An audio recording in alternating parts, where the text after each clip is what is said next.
Dirac chegou perto do assunto quando descreveu um mar de elétrons virtuais. O espaço não contém apenas elétrons virtuais, mas também elétrons livres e pares pósitron-elétron com energia nula. Nos níveis negativos de energia estão os átomos virtuais. Os positrons da camada externa dos átomos virtuais, os positrons livres e os pares pósitron-elétrons são aqueles considerados por Dirac. Um fóton contendo um par pósitron-elétron poderá se dissociar num campo magnético intenso, gerando as curvas das câmaras de bolha.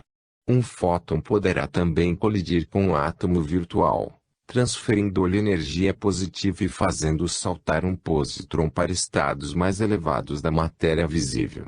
Um positron no universo material poderá se associar a um elétron pelo processo que descrevemos atrás, constituindo um par pósitron-elétron, ou ser absorvido num núcleo atômico, para onde é atraído, ou ainda decair para níveis negativos de energia. Quando pósitron e elétrons se unem, formando pares, emitem fótons aparentando terem se aniquilado. A aniquilação entre os dois só ocorre em casos especiais de colisão com grande energia, como nos aceleradores de partículas, gerando outras partículas como dissemos acima. Em estado de alta energia os dois se unem formando um fluido de quarks e antiquarks em fusão, fluido esse que pode se rematerializar dando origem a quarks e antiquarks dissociados, baryons, mesons ou novamente a um par pósitron e elétron. A matéria virtual nada mais é que a antimatéria no universo paralelo virtual, com toda a gama de partículas atômicas e subatômicas, convivendo lado a lado com o universo material, interpenetrando-se como se fossem complementares, interagindo muito fracamente devido aos seus diferentes níveis quânticos correspondentes, sem nenhuma influência química considerável entre um e outro. Cosmologicamente falando, a matéria virtual é a matéria que a ciência diz que estaria faltando no universo, porque ambos os planos contribuem com sua atração para deter a expansão do universo. Mas é claro que existem diferenças, devido aos níveis de energia diferentes. O espectro da luz emitida e absorvida pela matéria virtual está numa faixa não visível, podendo ser detectadas por alguns equipamentos, mas frequentemente têm sido confundidas com a luz emitida pela matéria comum. Algumas radiações virtuais emitidas são simplesmente denominadas de radiação de fundo, como se estivessem livres no espaço, por falta de melhor explicação dentro das teorias existentes, que não levam em consideração o universo virtual. Alguns elementos químicos não existem no universo virtual, mas existem outros que não têm correspondentes no mundo material, como também existem diferenças no número de nêutrons de diversos isótopos. Nas regiões do universo predominantemente materiais, onde o campo virtual tem menor densidade, as órbitas externas dos átomos de matéria virtual são de diâmetro relativo menor que as órbitas K dos átomos materiais. Desta forma, seus átomos são menores e, mesmo em níveis positivos de energia, podem penetrar com facilidade a matéria. Num campo virtual de densidade pequena, as distâncias interatômicas virtuais são maiores, tornando as substâncias relativamente rarefeitas, menos densas e mais maleáveis. A frequência da luz visível em nosso mundo espiritual está abaixo da faixa do ultravioleta. Quando um fóton se dissocia, poderá na verdade estar colidindo com um par pósitron-elétron de energia nula. A emissão espontânea de um pósitron, no universo material, pode resultar da absorção de fótons por átomos virtuais, com energia suficiente para fazer o pósitron saltar para os estados mais elevados de energia da matéria visível. O pósitron que tem massa negativa no universo virtual se apresenta com massa positiva no universo material, conforme o princípio da relatividade virtual. Esse pósitron eventualmente interage com um elétron e, neste caso, a carga e a massa de sinais opostos de ambos contribuem para formar pares neutros de massa nula, com emissão de fótons, aparentando a aniquilação dos dois. É mais provável, entretanto, que o pósitron emita o fóton absorvido, decaindo de volta para níveis negativos de energia. Da mesma forma que um elétron no universo material, um positron em órbita no universo virtual, ao receber energia salta para órbitas externas. O nível zero de energia se situa entre as dimensões positivas e negativas de energia e não nas órbitas externas. No nível zero o pósitron ou o elétron podem receber ou emitir energia, determinando para qual universo decairão. Campinas, 11 de março de 1995. Resumo da oitava mensagem. Como vemos aqui, ao contrário do conceito de Dirac, os positrons não são lacunas e existem elétrons e pósitrons nos dois universos. O universo material, por convenção, está em níveis positivos de energia enquanto que o universo virtual está em níveis negativos de energia. As partículas de antimatéria têm massa negativa e portanto energia negativa, porém, por convenção, no universo virtual são consideradas como tendo massa positiva. Entre os dois universos, e portanto comum aos dois, está o nível de energia zero, com o FCU e as partículas de matéria e de antimatéria em baixo nível de energia. Existem diferenças entre as propriedades das substâncias nos dois universos bem como na faixa de frequência da luz visível em cada um. Capítulo 2. O fluido cósmico universal. Mas ao elemento material deve juntar-se o fluido universal, que representa o intermediário entre o espírito e a matéria propriamente dita. O Livro dos Espíritos, pergunta 27. O que nos dizem a física e o espiritismo atuais? Após a teoria da relatividade especial que considera o tempo como mais uma coordenada, equivalente ao espaço, o universo passou a ser descrito como um contínuo quadridimensional espaço-tempo.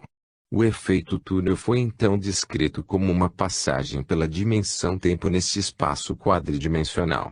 Isto deu vazão a muitas histórias de ficção com viagens pelo tempo, para o passado e para o futuro, levantando muitos paradoxos. Devido à impossibilidade de reproduzir de forma controlada em laboratórios fenômenos espíritas, já que obviamente os espíritos sendo seres inteligentes, com sua própria vontade, não se sujeitariam a isto, a ciência preferiu ignorar a existência desses fenômenos, preferindo estudar aquilo que era possível de ser repetidamente confirmado por toda a comunidade científica.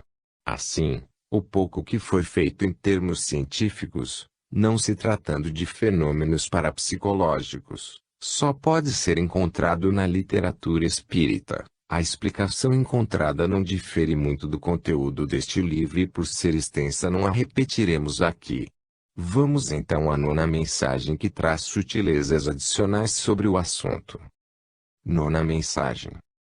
Um espírito pode estar no plano da mente, no plano espiritual ou, quando mais densificado por adição de partículas do campo, no plano material, ou ainda encarnado num corpo material. Cada uma destas situações representa um grau de profundidade no campo da energia. Haveriam em princípio três regiões: a material, a espiritual e a mental, e entre as duas primeiras uma interpenetração dos dois planos que chamaremos de região de coexistência. Da mesma forma existe uma transição entre os planos espiritual e mental. Poderíamos esquematizá-las como regiões concêntricas, com o plano mental no centro seguido do plano espiritual e do plano material na periferia. Neste esquema mostrado na figura abaixo, podemos simbolizar melhor o transporte de matéria de forma quase instantânea entre dois pontos distantes A e B, quando é feito passando pelo campo mental.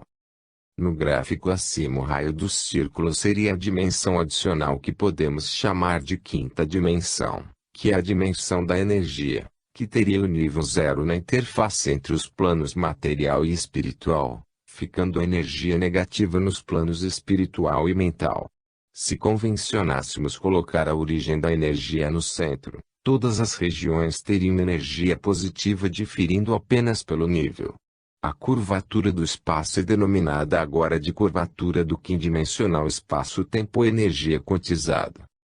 A luz conhecida no mundo material, em seu aspecto ondulatório, pode ser entendida como flutuação na densidade de energia positiva, a luz do plano espiritual como flutuação da densidade de energia negativa e a luz do plano mental como flutuações do campo mental.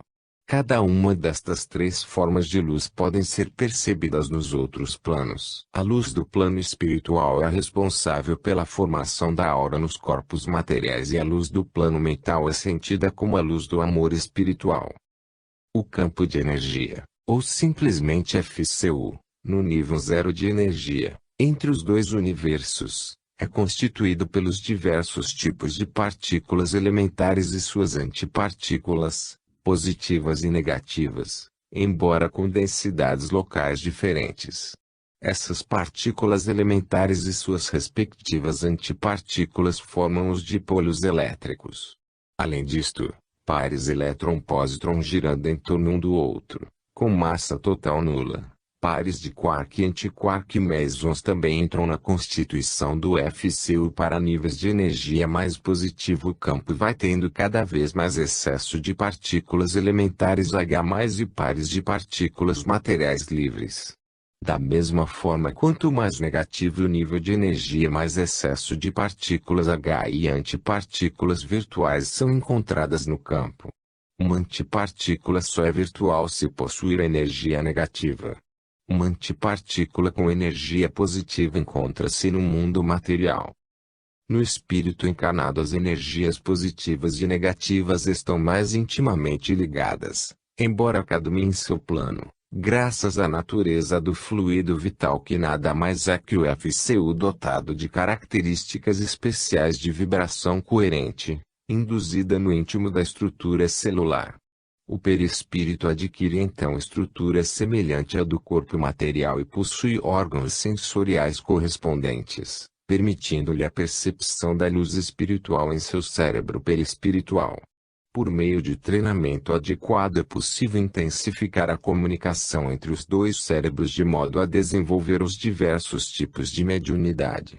Isso exige uma alta capacidade de abstração das sensações materiais, obtida com auxílio da meditação, de modo a se poder sentir a sutil comunicação interior. Como a região central é o plano mental, podemos nos referir às três formas de energia também pelo nome de consciência, que teria assim os três planos já conhecidos: consciência objetiva, a do plano material, subconsciência ou inconsciente coletivo, a do plano espiritual, e consciência cósmica, a do plano mental. Os transportes de matéria por efeito túnel não são uma viagem pelo tempo como se diz na ficção de hoje. Na verdade, são uma viagem através da consciência ou energia. Obviamente existe diferença entre consciência e energia. Podemos dizer que a consciência é um processo dinâmico de transferências de energias, que implica na existência de um organismo capaz de realizar essas transferências. Embora no plano mental não haja necessidade desse organismo, pois o próprio holograma já constitui por si mesmo um sistema organizado autoconsciente, ou onisciente. Deve ser notado, entretanto, que os níveis de consciência correspondem a diferentes níveis ou estados de energia.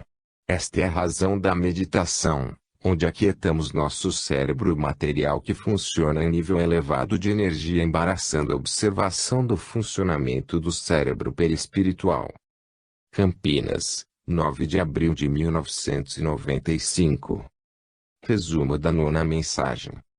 O universo é descrito pelos espíritos como um quindimensional espaço-tempo-energia quantizado, pois que não só a energia, como também o espaço e o tempo, são descritos. O efeito túnel é descrito como uma passagem pela dimensão da energia, portanto sem os inevitáveis paradoxos da viagem pelo tempo. O campo de energia, ou simplesmente FCU, no nível zero de energia, entre os dois universos, é constituído pelos diversos tipos de partículas elementares e suas antipartículas, positivas e negativas, com densidades locais diferentes. Essas partículas elementares e suas respectivas antipartículas formam os dipolos elétricos. Além disto, pares elétron-pósitron girando em torno um do outro, com massa total nula. Pares de quark e antiquark e mesons também entram na constituição do FCU. Capítulo 8. Energia. Pode o homem compreender a natureza íntima das coisas? Não. Para isto falta-lhe um sentido. O Livro dos Espíritos, pergunta 10. O que nos dizem a física e o espiritismo atuais? No fim do século XIX foi descoberto o efeito fotoelétrico onde uma superfície de metal iluminada por luz de frequência suficientemente alta, luz ultravioleta, emite elétrons. A distribuição de energia dos fotoelétrons emitidos independe da intensidade da luz. Uma luz intensa produz mais elétrons, mas a energia média do elétron é a mesma sempre que a frequência for a mesma. Pela teoria ondulatória, o fenômeno não pode ser explicado porque a produção de elétrons é instantânea, e seria necessário cerca de um ano para que o elétron acumulasse a energia necessária para saltar. Igualmente estranho do ponto de vista da teoria ondulatória é a energia do elétron depender da frequência da luz incidente. Abaixo de certa frequência crítica, característica para cada metal em particular, os elétrons não são emitidos. Em 1905 Einstein publicou um trabalho mostrando que o efeito poderia ser entendido se fosse adotada a solução que Planck usara, 5 anos antes, para derivar o espectro da radiação emitida por corpos negros. Segundo Planck, a radiação era emitida descontinuamente em pequenos pacotes de energia denominados quanta. Os quanta associados a uma frequência particular V da luz emitida possuem todos a mesma energia, sendo essa energia diretamente proporcional a V, isto é, I igual a HV, onde H é a constante de Planck. Planck então não duvidava que, embora a energia fosse irradiada por pulsos, ela devia se propagar na forma de ondas eletromagnéticas. Einstein propôs que a luz não só fosse emitida como um quantum, mas também que se propagava como quanta individuais. Explicou então o efeito fotoelétrico com a fórmula empírica I igual a HV menos HV0, onde a energia máxima do fotoelétron e HV0 a energia mínima necessária para desalojar um elétron da superfície metálica que está sendo iluminada, sendo V0 a frequência mínima associada correspondente. Os fotoelétrons não possuem todos a mesma energia porque seria necessário mais trabalho para arrancar os elétrons que se situam mais abaixo da camada superficial. É curioso observar que a teoria quântica, que aborda a luz como um estrito fenômeno corpuscular, coloca explicitamente a frequência V, que é estritamente um conceito ondulatório. A posição da física hoje é que a teoria ondulatória da luz e a teoria quântica da luz se complementam entre si. A verdadeira natureza da luz deixou assim de ser significativa. 10ª mensagem. Continuando nossa descrição do FCU, podemos dizer que é formado pelas diversas partículas elementares, dando origem aos diversos campos. Em especial, as partículas H+ e H- podem se unir em pares formando o campo eletromagnético. Quando N destas partículas estão agrupadas formando um pacote, são denominadas de quantums, sendo sua energia proporcional à quantidade dessas partículas elementares. A energia de um quantum é dada por H igual a NH+, quando falamos de campo de energia positiva, e H igual a NH- quando se trata de campo de energia negativa. Porém, o que se considera normalmente como energia é aquela referente ao campo eletromagnético, formado por pares H mais ou menos. Neste caso, a energia do quantum será dada por H igual a NH mais ou menos, onde H mais ou menos é a energia de cada par e H é a constante de Planck. Em média existem N pares de partículas de FCU por comprimento de onda, e como N depende da densidade do campo, a constante de Planck passa a ser uma constante local. Teremos assim que, para um dado local, A energia transferida por segundo por um feixe de ondas de frequência V será de igual a HV igual a NH mais ou menos V. Se considerarmos que a lei igual a mc2 sobrescrito esteja correta, teremos também dois sinais para a massa, m mais e m menos. A massa m menos seria a antimatéria e a lei da energia seria dada por I igual mais ou menos mc2 sobrescrito. Não há então necessidade de conceituar a antimatéria como sendo matéria viajando para trás no tempo. Tudo se passa como se existissem dois campos, um de energia positiva e outro de energia negativa, interpenetrando-se, porém sem interferir um no outro.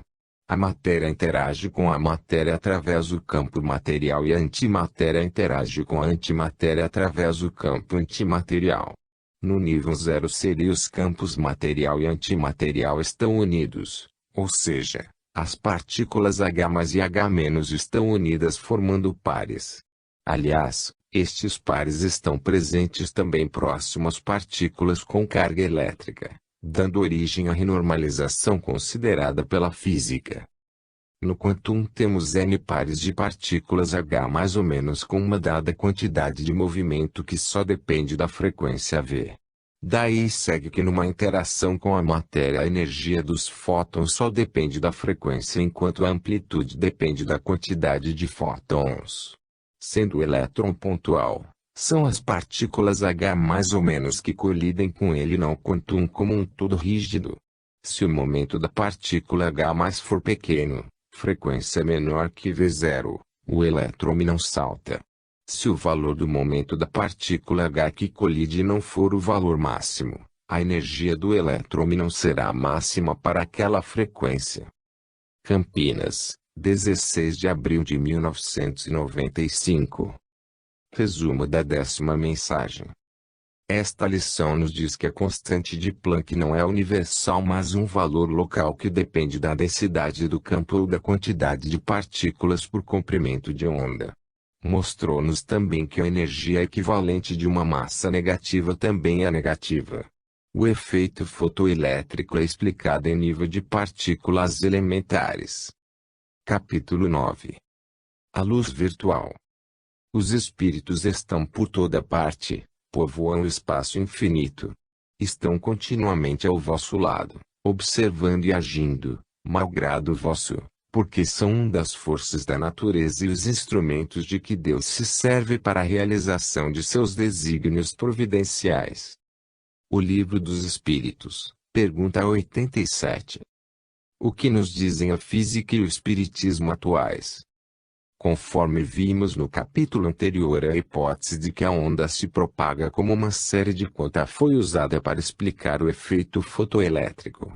Entretanto, a teoria ondulatória era uma das teorias físicas mais firmemente estabelecidas, constituindo o único meio de explicar a difração e a interferência. A situação aqui é diferente daquela em que temos a mecânica relativística e a mecânica newtoniana, onde esta é uma aproximação da primeira. Um feixe de luz pode ser refratado por um retículo e depois causar a emissão de elétrons numa superfície metálica, porém não simultaneamente. Mas podemos notar que, quando a luz se propaga se comporta como onda e na interação íntima com a matéria se comporta como partícula. 11ª mensagem. Vamos estudar agora as ondas de luz nos dois universos. A luz também é um pouco mais complexa do que se entende atualmente na ciência material. Além da luz considerada como fenômeno eletromagnético e da luz na forma de corpúsculos, quanta, existe também luz nos campos de energia positiva e de energia negativa. Considerada como fenômeno eletromagnético, ela se propaga no éter, ou campo eletromagnético, que nada mais é do que o conjunto de pares, H mais H-, no nível zero de energia. Esta é a luz conhecida pela ciência material e que pode ser percebida nos dois universos. A luz manifestada como corpúsculo nada mais é do que um caso especial de onda ainda não considerada pela ciência, onde estão superpostas duas ondas longitudinais. 1. A virtual, que se propaga no campo de energia negativa, que é o conjunto das partículas H, menos E. 2. Ao material que se propaga no campo da energia positiva, que é o conjunto das partículas H+. Entretanto, esta forma de propagação pode facilmente se transformar na onda transversal e a transversal na longitudinal, dependendo das condições do meio onde se propagam. A dualidade partícula-onda se reduz assim à mudança entre um e outro tipo de onda luminosa. Mas existem regiões do universo onde encontramos apenas matéria pura, buracos negros, ou antimatéria pura, buracos brancos, sendo que aí só ocorre o campo material ou o campo virtual, respectivamente. Nestas regiões temos a luz material pura e a luz virtual pura, não havendo campo eletromagnético, sendo assim ambas longitudinais. No caso das ondas eletromagnéticas transversais, temos as duas componentes de campo, a elétrica e a magnética, em planos perpendiculares, sendo as perturbações transversais a direção de propagação da onda. No ponto onde a componente elétrica se anula, temos um máximo na componente magnética, como já entendido pela física clássica. Em um campo magnético intenso suficiente, os dois tipos de partículas elementares se separam, dando origem a um elétron, formado por H, e a um pósitron formado por H+. A separação ocorre quando o campo magnético em cada onda é máximo, com um campo magnético de mesma polaridade, de modo que o elétron e o pósitron formados possuem momentos magnéticos idênticos. No caso dos conta de luz, temos uma energia igual a NH mais ou menos V concentrada na meia onda superior, sendo a energia da meia onda inferior aproximadamente nula. No caso da onda virtual pura, a energia é dada por igual a NH menos V. E para a onda material pura, a energia é igual a NH mais V. Campinas, 23 de abril de 1995. Resumo da 11ª mensagem. Aqui os espíritos nos ensinam que a luz pode se propagar de várias formas, mas sempre como onda, e que na interação com a matéria, como, por exemplo, quando entra nos orbitais atômicos, ela muda para uma onda longitudinal onde as cristas podem ser assemelhadas a corpúsculos. Da mesma forma, ao ser emitida energia num orbital, teremos uma onda longitudinal que se transforma em onda transversal quando se propaga no espaço. Vide apêndice C. Capítulo 10. A massa. A matéria existe em estados para vós desconhecidos. Ela pode ser, por exemplo, dita a um modo etérea e sutil que não deixa nenhuma impressão em vossos sentidos. Todavia é sempre matéria, embora não a seja para vós. O Livro dos Espíritos, pergunta 22. O que nos dizem a física e o espiritismo atuais? A teoria da relatividade restrita deduziu a variação da massa com a velocidade, porém é necessário compreender em que circunstâncias isto é verdadeiro. Consideremos um observador e um corpo de massa m'0 em repouso em relação a um sistema S' de coordenadas, x', y', z', t', e consideremos ainda um observador e outro corpo de massa m em repouso em relação a outro sistema de coordenadas S, x, y, z, t. O sistema S' está dotado de velocidade uniforme v em relação ao sistema S. Neste caso, valem as transformações de Lorentz para passar de um sistema de coordenadas para o outro. Para cada observador, a massa do outro sistema é vista como uma massa maior do que se estivesse em repouso relativo a este observador. Portanto, m igual a m'0 em V2 sobrescrito barra C2 sobrescrito 1 meio para um observador no sistema S, e m' igual a m0 barra 1 V2 sobrescrito barra C2 sobrescrito 1 meio para um observador no sistema S'. Se as massas em repouso forem iguais para os dois observadores, m'0 igual a m0, a massa vista do outro sistema serão iguais para os dois, m' igual a m, mas de um valor simultaneamente maior que a massa que está em repouso em cada sistema, Aqui podemos falar de simultaneidade porque não se trata de eventos. Esse valor maior é a massa aparente que cada um mediria ao observar a massa